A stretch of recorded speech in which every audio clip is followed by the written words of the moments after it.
www.attableek.com, the reviver of Iman.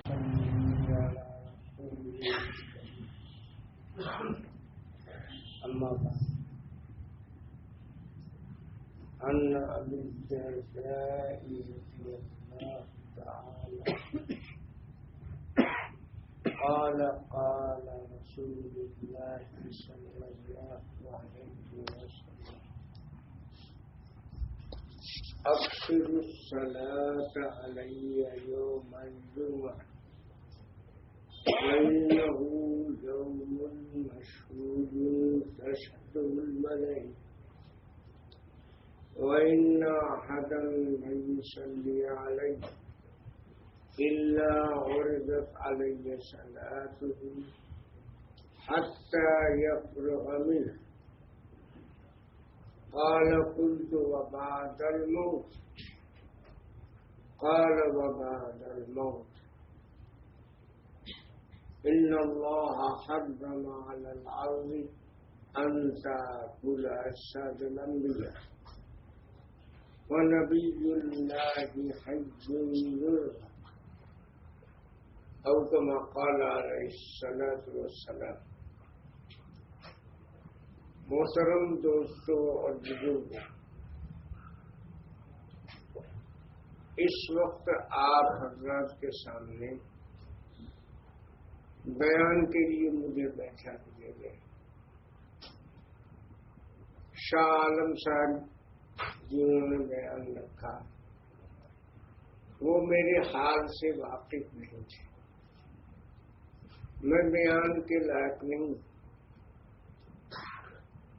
پھر بھی ان کا حکم مانتے ہوئے میں نے ایک حدیث پاک تلاوت کی ہے اور اس کے ذہن میں چند باتوں کا تذکرہ کروں گا جو بہت غور سے سننے کے لائق ہے.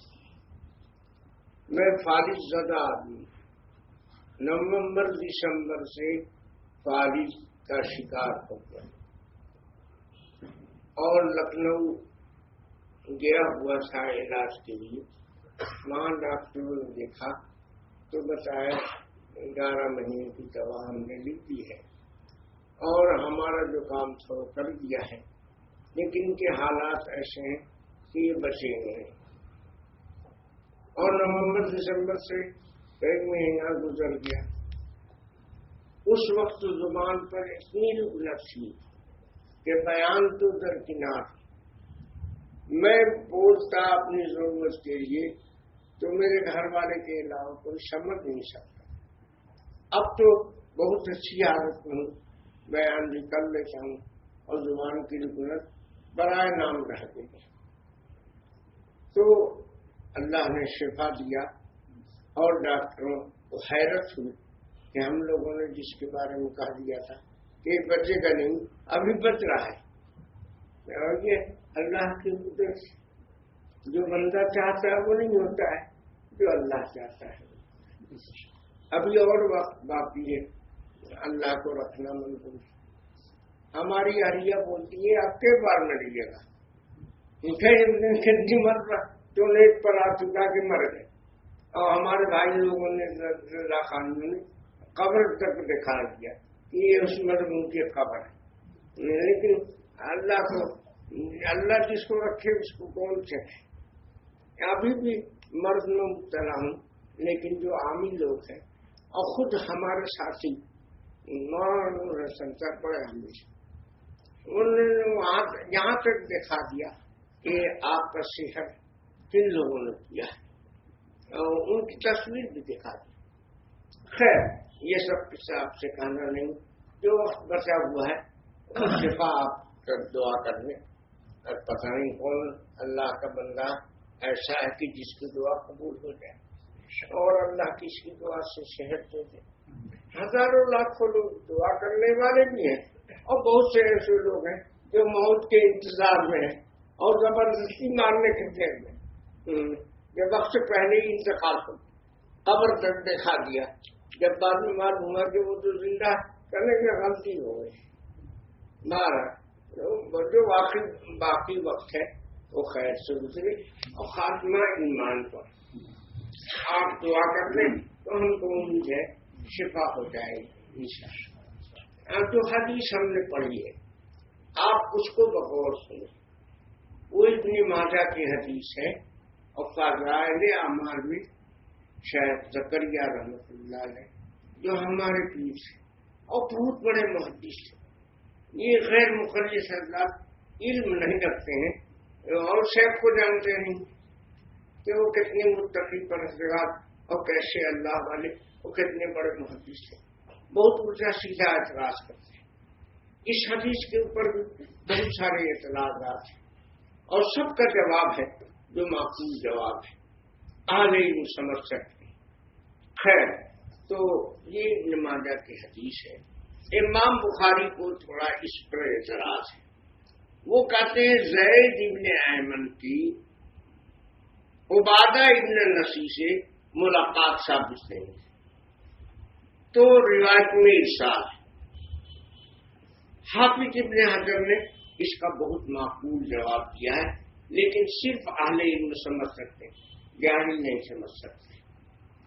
ابن ماجہ کی شرح میں اور اس حدیث کے ذیل میں حافظ ابن حجر لکھتے ہیں، زید ابن ایمن کے ترجمے تقریب میں لکھتے ہیں وہ مقبول۔ اب یہ جاہل لوگ کیا جانے مقبول کسے کہتے ہیں؟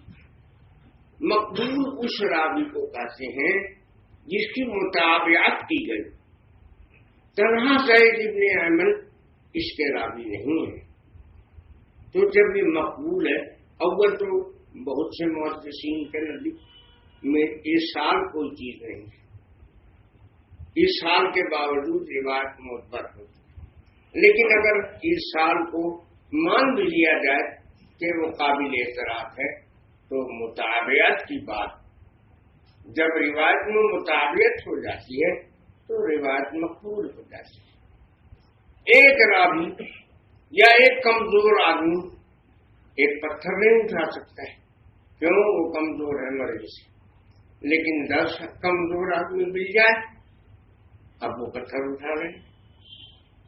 تو صحیح کی مثال ایسی ہے کہ وہ اگر تنہا ہے تو ایک راوی ان کی ذمہ داری نہیں اٹھا سکتا ہے اور وہ روایت معتبر نہیں، لیکن متعدد طرق ہے، کئی سے مل گئے تو اب وہ اٹھا لیں گے، اب وہ روایت درجہ حسن کو پہنچ جاتی ہے۔ ہمارے شیخ نے کوئی روایت فضائل اعمال میں ایسی نہیں نقل فرمائی ہے جو متعدد طرق نہ ہو، اس لیے ضعیف وہاں درجہ حسن کو پہنچی ہوئی، کوئی موضوع کے درجے میں نہیں ہے۔ لیکن یہ جاہل آدمی جن کو علم نہیں ہے وہ کیا سمجھ سکتا ہے؟ ابن حجر کہتے ہیں زید ابن ایمن مقبول ہے، اس کی مطابقت کی گئی ہے، یا مطابقت کی گئی ہے تو بخاری کا اعتراض ختم ہو گیا اور یہ روایت مقبول ہو گئی اور صحیح روایت ہے۔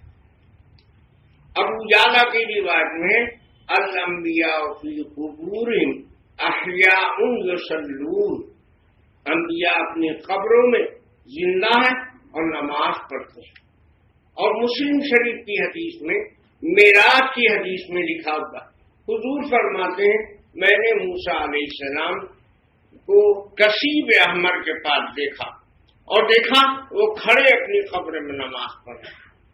علامہ کشمیری اور بہت سارے محدثین نے لکھا قائم کا لفظ جسمانی حیات کا دلالت کرتا ہے، کیونکہ قیام اور قعود یہ جسم کی صفت ہے، روح کی نہیں ہے۔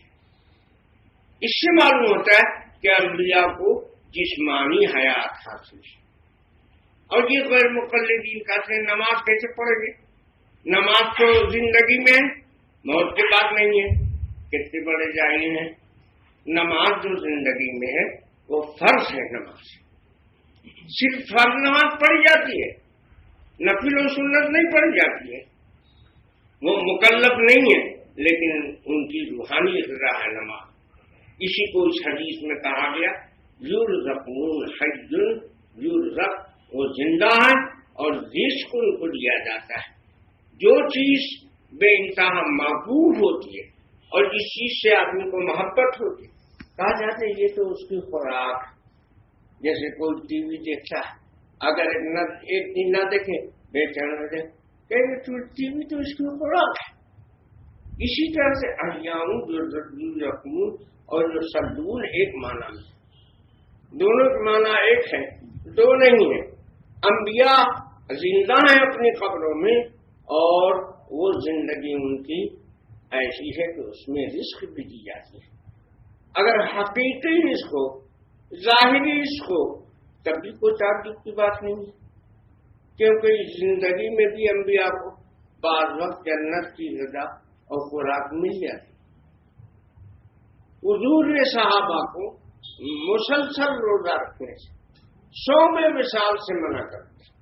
دن میں بھی روزے سے رہے، رات کو بھی روزے سے رہے، نہ افطار کیا، نہ سحری، نہ کھانا کھایا، اور پھر آگے دن میں روزہ۔ تو یہ صوم وصال ہے۔ صحابہ کو حضور نے منع کر دیا، لیکن خود کبھی کبھی رکھ لیتے، خود کبھی کبھی صوم وصال رکھ لیتے۔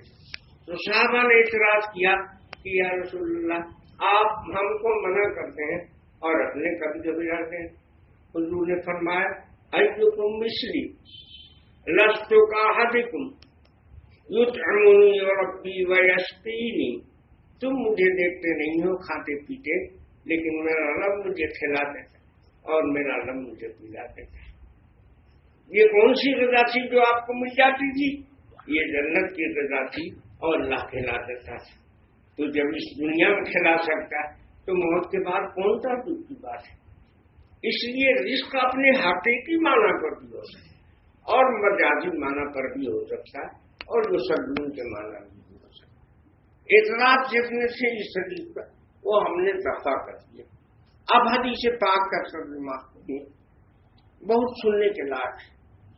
حضور مطالبہ کرتے ہیں کہ مجھ پر جمعے کے روز کثرت سے ضرور پڑھو، اکثر الصلاۃ علیہ یوم الجمعہ، جمعے کے دن مجھ پر کثرت سے ضرور پڑھو۔ دیکھو دن بتایا، یہ نہیں کہا کہ نماز کے بعد، یہ نہیں کہا کہ فلاں وقت، اور دن صبح صادق سے لے کے غروب آفتاب تک ہوتا ہے۔ اس لیے یہ بدعتیوں کے درود کو شامل نہیں ہے۔ وہ جمعے کی نماز کے بعد درود پڑھتے ہیں اور اسی حدیث کو دلیل بناتے ہیں، وہ بہت جائز ہے۔ یوم اور صلاح دونوں میں فرق ہے۔ یوم الجمعہ ہمارے اکابر کہتے ہیں پورے دن کو یہ عام ہے، اور جس وقت کی زیادہ فضیلت وہ خاص کر ایک مخصوص طریقے سے وہ زیادہ اہمیت رکھتا ہے۔ جیسے عصر اور مغرب کے درمیان کا وقت ہمارے بزرگوں نے وظائف میں لکھا کہ یہ وقت بڑی اہم ہے، اور جمعے کے روز اس وقت ضرور پڑھنا چاہیے۔ اللہم صلی علی النبی الامی، اس طرح کا کوئی بھی ضرور میں کوئی قید نہیں ہے۔ اور یہ تو فریب ہے، لاکھوں ضرور، بتائیے لاکھ بار بولنے سے ہوگا، یہ ایک ہی بار بول دینے سے ہوتا ہے۔ آپ کسی دکان پر جائیے، کہیں لاکھ روپیہ بھر جاتی اور دیجیے اس کو 1 روپیہ، تو کہے گا پیسہ بیوقوف ہے، ہم کو دے رہا ہے 1 اور بول رہا لاکھ۔ یہ تو دھوکے کی بات ہے، اس ضرور کا ہم ذکر نہیں کرتے، لیکن ضرور جمعے کو روز پڑھنے کا اللہ کے رسول نے مطالبہ کیا ہے، اس میں کوتاہی نہیں کرنا چاہیے۔ یہ حضور کا مطالبہ ہے اور امت سے مطالبہ ہے۔ بہت سے لوگ سورہ کہف پڑھتے ہیں اور قرآن کی ٹھیک ہے، وہ سب کہاں منع نہیں کرتے، لیکن اس میں کمی کر دیتے ہیں لوگ۔ جمعے کے روز درود کا اہتمام نہیں کرتے۔ حضور نے فرمایا فَإِنَّهُ يَوْمٌ مَّشْهُودٌ، جمعے کا دن حاضری کا دن ہے۔ تشہدہ الملائکہ، فرشتے حاضر ہوتے ہیں۔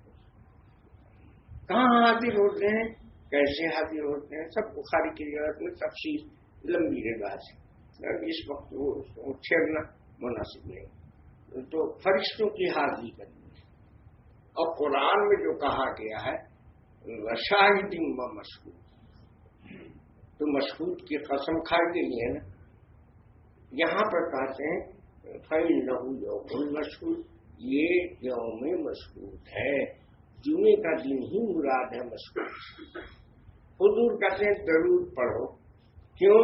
تم جب درود قریب میں پڑھو گے تو ہم خود سن لیں گے، اور دور میں پڑھو گے تو فرشتے گھومتے رہتے ہیں اللہ کے، اور وہ نبی کریم صلی اللہ علیہ وسلم تک درود اور سلام تمہارا پر پہنچا دیں. ان للہ ملائکۃ سیاحین فی الارض یبلغون صلواتکم علی او کما قال علیہ الصلوۃ والسلام. اللہ کے فرشتے تمام پھیلے ہوئے ہیں اور روئے زمین پر وہ گشت کرتے ہیں، وہ امتی کے درود کو اور سلام کو حضور تک پہنچاتے ہیں. اور جمعے کے روز خاص طریقے سے اہتمام. تو جمعے کا درود ہاتھ کے ہاتھ پہنچ جاتا ہے، اسی دن پہنچ جاتا ہے، اسی وقت پہنچتا ہے. حضور آگے فرماتے ہیں ان احدا لن یصلی علی الا عرضت علی الصلاۃ حتی یفرغ منها. جمعے کے روز اس لیے درود پڑھو کہ اگر کوئی درود پڑھتا ہے تو فوراً اس کا درود ہمارے اوپر پیش ہو جاتا ہے.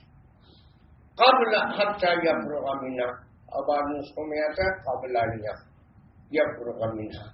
وہ درود پڑھنے والا درود سے فارغ نہیں ہوتا کہ اس کے فارغ ہونے سے پہلے درود پہنچ جاتا ہے اور پھر اس سے پہنچا دیتا ہے. پہلے زمانے میں جب سائنس کا دور نہیں تھا، دنیا الیکٹرانک نہیں تھی، علماء کو مسائل سمجھانے میں بڑی دقت تھی. لوگ پوچھتے تھے فرشتے فوراً پہنچاتے تھے، کیسے کروڑوں میل دور پر پڑھ رہا اور فوراً پہنچا دیں گے. اب کیا سمجھانے میں دقت ہے؟ آپ موبائل ڈائل کر دیتے ہیں نمبر، 5 منٹ کے اندر آپ کا موبائل وہاں آواز ہونے لگتی ہے اور آپ کی بات پہنچ جاتی ہے. تو کیا اللہ کے فرشتے آپ کے موبائل سے بھی کمزور ہیں؟ یہ سب فالتو بحث ہے. بس یہ سب عقلی ہے. اللہ قدرت کا نظام اللہ جانتے ہیں. جمعے کی فضیلت ہے کہ اس دن کا درود ہینڈ ٹو ہینڈ پہنچتا ہے، ہاتھ کے ہاتھ پہنچتا ہے، فوراً بلا توقف پہنچتا ہے. اب بہت بات ہے، آگے ہم کیا بیان کریں، بیان کے لائق نہیں، بات بڑی ہو جائے. میرے دوستو، حضور نے یہ فرمایا، حضرت ابو درداء صحابی رسول ہے. حضرت ابو درداء بہت مشہور صحابی ہیں، اور ابو درداء کے اس سے مشہور ہیں. اصل نام ان کا ابو درداء نہیں ہے، اویمر خزرجی انصاری. اویمر نام کے 2 صحابی، ایک اویمر اجلانی ہے جن سے 3 طلاق کی روایت بخاری میں موجود ہے، اور یہ اویمر انصاری خزرجی ہے جو ابو درداء سے زیادہ جانے جاتے ہیں. وہ کہتے ہیں کہ حضور نے جب فرمایا کہ درود زیادہ پڑھا کرو جمعے کے روز، تو میں نے کہا قال قلت وبعد الموت. آپ جو کہہ رہے ہیں کہ فرشتے پیش کر دیتے ہیں، تو پیش تو اس پر کیا جاتا ہے جس میں زندگی ہو، حس حواس ہو، سمجھا ہو. آپ کو اس کا ساتھ دیا دیوار پر، تو دیوار کا خاک سمجھ رہی ہے، وہ تو بھی یہی حرکت کی ہے. دیوار پوسٹر میں کیا لکھا ہے نہیں سمجھ، یہ عرض نہیں کہا جاتا. عرض اس کو کہا جاتا ہے کہ جس کے سامنے پیش کیا جائے وہ سمجھے بھی. تو حضرت ابو درداء کہتے ہیں میں نے اللہ کے رسول سے پوچھا، یا رسول اللہ، آپ جو کہتے ہیں کہ درود پیش کیا جاتا ہے، تو کیا موت کے بعد بھی آپ پر پیش کیا جائے گا؟ زندگی میں تو سمجھ میں آتا ہے. قال قلت وبعد الموت. حضرت ابو درداء کہتے میں نے خود اعتراض کیا اور حضور سے پوچھا کہ موت کے بعد کیسے پیش ہوگا. جب آدمی مر جاتا ہے تو ہوش حواس ختم ہو جاتے ہیں، تو آپ کو کیسے پیش ہوگا؟ میرے بھائیوں، بات کو اگر سمجھے آپ، عرض کے میں حس حواس داخل ہے. اگر آپ میں حس حواس نہیں ہے تو آپ کا پیش ہونے کا کیا مطلب؟ تو حضرت ابو درداء کہتے ہیں کہ اللہ کے رسول نے جواب دیا وبعد الموت، ہاں موت کے بعد بھی پیش کیا جائے گا مجھ پر۔ یہاں سے انبیاء کے حیات کا عقیدہ نکلتا ہے کہ وہ ان کا جسم صرف محفوظ نہیں ہے بلکہ ان میں حس حواس بھی، صرف بدن محفوظ ہے نا، یہ تو جاہلوں کا عقیدہ ہے، فرعونی عقیدہ ہے۔ فرعون کا بدن آج تک موجود ہے مصر کے عجائب خانے میں۔ قرآن نے کہا الفیوم ننجیک ببدنک لتکون لمن خلفک آیہ، آج تمہارے بدن کو ہم نجات دیں گے تاکہ تم اپنے بعد والے کے لیے عبرت کا سامان بنے۔ تو فرعون کے بدن کو بھی اللہ نے محفوظ رکھا، تو انبیاء کے بدن کو محفوظ ہی رکھا، تو یہ تو فرعونی عقیدہ ہوا۔ بدن فرعون کا بے حس حواس کا ہے اور انبیاء کا بدن حس حواس کے ساتھ۔ آگے فرمایا ان اللہ حرم علی الارض ان تاکل اجساد الانبیاء، اللہ نے زمین پر حرام کر دیا کہ وہ انبیاء کے جسم کو کھائے، سڑائے گلائے، پیغمبروں کے جسم کو یہ زمین سڑا گلائے نہیں سکتی۔ آپ کو عقل کی بیماری ہے، عقل میں یہ بات نہیں آتی تو ہم عقل سے سمجھا دیتے ہیں۔ انبیاء کا جسم اس مٹی سے زمین کے نہیں بنتا بلکہ ان کا جسم جنت کی مٹی سے بنتا ہے۔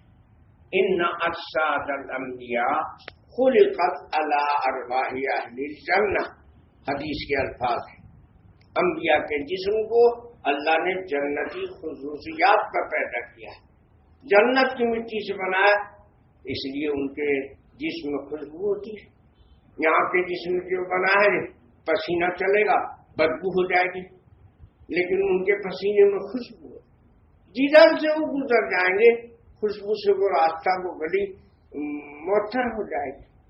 حضرت عمر تو فرماتے ہیں کہ پیغمبروں کے جسم پر مکھی نہیں بیٹھ سکتی، اور شیخ عبدالحق نے مدارج النبوت میں لکھا کہ جسم تو بڑی بات ہے، کپڑوں پر مکھی نہیں بیٹھ سکتی۔ علامہ مردی نانی صاحب ہدایہ لکھتے ہیں والیوم کام سے کم آپ دوبن، اللہ کے نبی آپ بھی اسی طرح جس طرح کل دفن کیے گئے تھے، کل دفن کیے گئے تھے یعنی جس زمانے میں دفن کیے گئے تھے کفن بھی سلامت تھا، آج تک سلامت ہے۔ بڑی بات ہے اس کے اندر، سمجھ سے باہر آپ کے علم سے باہر سمجھنے والے سمجھتے ہیں۔ تو انبیاء کی حیات پر یہ حدیث دلالت کرتی ہے، اور دوسری حدیث میں آ کہ انبیاء حیات، الانبیاء احیاء فی قبورہم یصلون، انبیاء اپنی قبروں میں اپنے اپنے درجے اور رتبے کے اعتبار سے زندہ ہیں اور نماز بھی پڑھتے ہیں۔ نماز صرف فرض نہیں پڑھی جاتی، آپ صرف فرض نماز پڑھتے ہیں تو آپ کی بیوقوفی ہے، سنت نفل سب نماز ہی۔ انبیاء موت کے بعد مکلف نہیں ہے، ان کا نماز فرض نہیں ہے، لیکن نفل نماز ان کی روحانی غذا، وہ بے نماز کے زندگی کا تصور ممکن نہیں ہے، اس لیے ان کی برزخی حیات، قبر کی حیات حق ہے، اور موت اپنی جگہ حق ہے۔ موت وعدہ الہی ہے، ایک آن کے لیے آنی ہے موت، انبیاء کی موت فانی نہیں، دوسروں کی موت فانی ہے، آنی نہیں ہے، انبیاء کی موت فانی نہیں ہے، آنی ہے۔ اللہ کا وعدہ ہے کل نفس ذائقۃ الموت، جاندار ہے تو موت کا مزہ چکھنا پڑے گا۔ انکا میت وانہم میتون، میت بھی کہا گیا آپ کو، اگر مرے نہیں تو جنازہ کیسے پڑھا گیا، مرے نہیں تو دفن کیسے کیے گئے؟ یہ جو لوگ کہتے تھے شہداء مرتے نہیں، وہ موت دوسری ہے، بل احیاء ولکن لا تشعرون، بلکہ وہ زندہ ہے، تم سمجھ نہیں سکتے، وہ تمہارا سمجھ کی زندگی نہیں۔ تو اب لوگوں نے کہا کہ ہمارا سمجھ کی نہیں ہے، تو پہلے اگر زندہ تھے تو گھر پر لا کر مرغا کھلاتے، اب مر گئے تو خبر پر جا کر کھلاتے. یہ سب جہالت کی بات ہے میرے بھائی. جو سب سر سے پاؤں تک جہالت. انبیاء کی حیات اور شہداء کی حیات یہ حق ہے، لیکن اللہ نے یہ بھی تو کہا کہ وَلَٰكِن لَا تَشْعُرُونَ، ہے زندہ لیکن تمہارے سمجھ کی زندگی. اب زندہ ہیں، ان کو دعوت نہیں کھلا سکتے، ان کا کپڑا نہیں دھو سکتے، ان کا پاؤں نہیں دبا سکتے، سر میں تیل مالش نہیں کر سکتے، ہیں زندہ.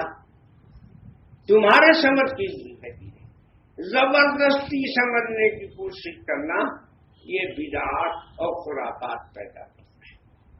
آپ کے سمجھ کی زندگی نہیں. انبیاء کرام کی زندگی اللہ پاک نے فرمایا وہ زندہ ہیں اور حیات ہم دیتے ہیں، ان کو رزق بھی دیتے ہیں. انبیاء موت کے بعد زندہ ہے. موت کے بعد یعنی قبر کی زندگی حق ہے. ہر پیغمبر اپنی شان اور اپنے رتبے کے مطابق زندہ ہے، اور اللہ پاک ان کو غذا دیتے ہیں، روحانی رزق کو خوراک دیتے ہیں، وہ نماز پڑھتے ہیں. اور یہ مٹی پر اللہ نے حرام کر دیا کہ ان کے جسم کو سڑائے گلائے. کیوں حرام کیا؟ کہ وہ اس مٹی سے بنتے ہی نہیں.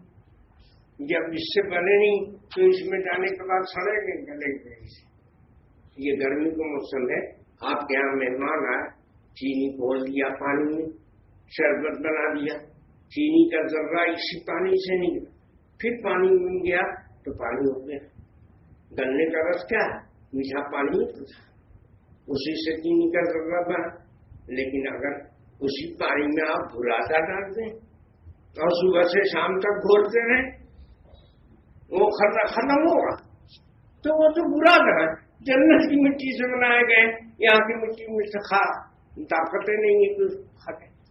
اسی کو حدیث میں کہا گیا کہ ان اللہ حرم علی الارض ان تاکل اجساد الانبیاء، اللہ نے زمین پر حرام کیا کہ وہ نبیوں کو جسم کو کھائے. یہ ساری بات آپ سمجھ گئے. ایک بات اور سمجھ گئے، وہ آپ کے سمجھ کی اگرچہ نہیں تھی لیکن میں سمجھا دیتا ہوں، اور دوسرے عالم کے بس کا نہیں ہے. مولانا اسماعیل شہید رحمۃ اللہ علیہ نے ایک حدیث کے ذہن میں لکھی، میں بھی مٹی میں دفن ہونے والا. اب یار لوگ دفن ہونے کے معنی میں بھی ایک مٹی میں جانے والا ہوں، ملنے والا. اب ملنے کا معنی یعنی میں بھی مٹی ہو جاؤں گا. بتائیے، وہابیوں کا عقیدہ ہے کہ نبی مٹی ہوتا ہے، اور سنت کے نزدیک میں مٹی نہیں ہوتا.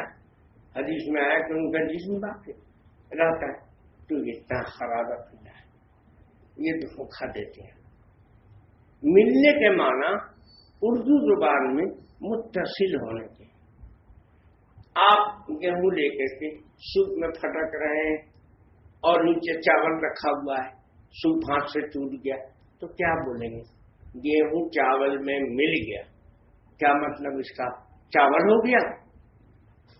ملنے کے معنی منقلب ہونے کے نہیں. اتصال اور چیز ہے اور انقلاب اور چیز ہے. مٹی میں ملنے والا ہوں یعنی دفن ہونے والا ہوں.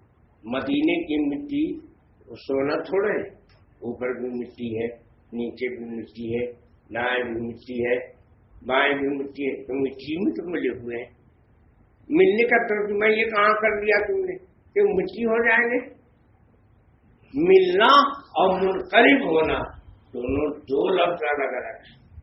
مولانا اسماعیل شہید کا عقیدہ خدا نہ خواستہ پیغمبروں کی موت اور مٹی میں ملنے کا نہیں تھا، لیکن دلی کے زبان میں ملنی مٹی میں ملنا یعنی دفن.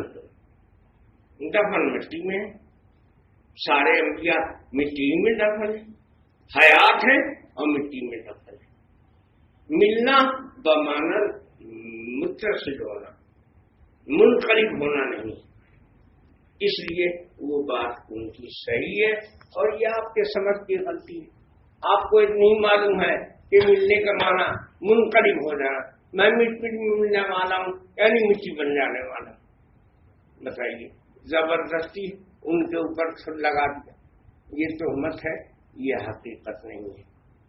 میری بات بہت ہے اور بہت دیر اور لگے گی سب تفصیل سے بیان کرنے، میں اس لائق نہیں. اللہ نے رمضان مبارک کا مہینہ ہم سب کو عطا فرمایا اور اس میں بھی جمعہ ہے. کوئی رمضان ایسا ہے جس میں جمعہ ہے، تو رمضان میں جہاں اور چیزوں کا اہتمام کرتے ہیں کم از کم جمعے کے روز ضرور کافی اہتمام. اللہ پاک سب کو توفیق عطا فرمائے کہ رمضان مبارک کی برکتوں اور سعادتوں سے مالا مال ہو جائے. میں تو در سفر کے لائق نہیں تھا، پرچ مرض کی وجہ سے اور ہمت نہیں تھی. لیکن مدرسے والوں نے کہا کہ مدرسہ تو بیٹھ جائے گا، آپ بیٹھیں گے مدرسہ بیٹھ جائے گا. جانا ہوگا تو آ گیا آپ کی خدمت میں مدرسے کے چندے کی وجہ سے. اور جو لوگ تعاون پہلے کرتے آئے ہیں اس سال بھی تعاون بڑھ چڑھ کر دیں، اور جو اب تک نہیں کرتے آئے ہیں وہ بھی تعاون کریں. رشید مولانا مفتی شبیر صاحب، میرا تو کالج کے بعد حال یہ ہو گیا کہ میں لکھ بھی نہیں سکتا. سینکڑوں تقریر کی کتابیں بھیجی، بول کر لکھوانا پڑتا ہے. میں خود اپنے قلم سے ہاتھ سے معذور ہو گیا، لکھا نہیں جاتا. لڑکے کو ہم نے چیک کاٹ کے دیا کہ جا کے بینک سے پیسہ نکالو، تو بینک مینیجر نے کہا یہ تو سب دوسرے کا ہے، ان کا نہیں ہے، پیسہ نہیں دیں گے آپ. نہیں دیا پیسہ اس نے. دوسرے دن گئے تو اس کے سامنے ہم درخواست کیا، لیکن یہ پیسہ ڈونیشن کا تھا. بچہ ہمارا لکھنؤ پڑھتا ہے اور آخری سال اس کا ہے، تو ایک دن تاخیر ہو گئی. تو ہم گئے دوسرے دن تو مینیجر سے کہا کہ دیکھیے اب تاخیر ہو جانے سے پیسہ ملے گا نہیں اس کو، اب وقت پر جمع نہیں ہوگا تو 3 سال کی تعلیم برباد ہو جائے. یہ آپ نے کیا کیا؟ تو اب اس مرض کے ساتھ اور بھی یہ امراض ہو گئے، مثلا بے وجہ کا رونا، اب بے مطلب کا ہنسنا، اور بول کے اور مینیجر سے ہم رونے لگے. تو پورے بینک میں ہنگامہ ہو گیا اور بینک کے لوگ مینیجر سے کر رہے پھر پورے سے کیا بول دیا آپ نے کہ رونا. وہ بیچارہ ہکا بکا رہ گیا، کوئی انہیں سے پوچھے، ہم تو کچھ بولے نہیں.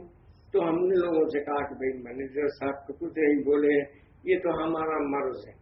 مینیجر نے کہا کہ دیکھیے آپ کے بچے کا ٹائم نہیں فیل ہوگا، بچے کا بھی اکاؤنٹ ہے، اس کے اکاؤنٹ میں ابھی ٹرانسفر کرتے ہیں اور اس کو خبر ہو جائے گی کیونکہ اس کے موبائل نمبر کیا ہوا ہے. اور اسی وقت ٹرانسفر کیا اور فوراً خبر ہو گئی اور اس کا فون آ گیا کہ ہاں ایسا ہمارے اکاؤنٹ میں آ گیا، ہم کل جمع کر دیں گے، پریشانی کی بات نہیں. تو عرض کرنے کا منش ہے، میں تو اس حال میں اس وقت اس حال میں نہیں تھا کہ بیان کروں.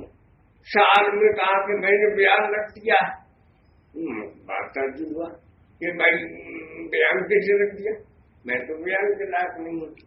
لیکن خیر اللہ ان کو بھی جاتے تھے حقیقت محبت میں رکھ دیا اور میں نے بیان بھی کر دیا. اللہ پاک نے پہلے سے بہت لکنت زبان کی صحیح کر دی ہے اور ہزاروں کتاب یہ باتیں اور حدیثیں جو مجھے یاد تھی اس فارغ کے حملے کے بعد میں بھول گیا. اب کچھ بات چیزیں یاد آنے لگی. ہماری درخواست ہے آپ لوگوں سے، چندہ تو آپ نہیں بڑھ چڑھتے لیکن ہمارے لیے دعا بھی کر دیں. پتہ نہیں اللہ کون نیک بندہ ہے، اللہ کس کی سن لے. آخر دعوانا ان الحمد للہ رب العالمین. بھائی ضرور صاف پڑھ دیجیے اور بہت مختصر سی دعا کر لیجیے. اللہم صلی علی محمد وعلی آل محمد کما صلیت علی ابراہیم وعلى آل إبراهيم إنك حميد مجيد اللهم بارك على محمد وعلى آل محمد كما باركت على إبراهيم وعلى آل إبراهيم إنك حميد مجيد اللهم ربنا آتنا في الدنيا حسنة وفي الآخرة حسنة وقنا عذاب النار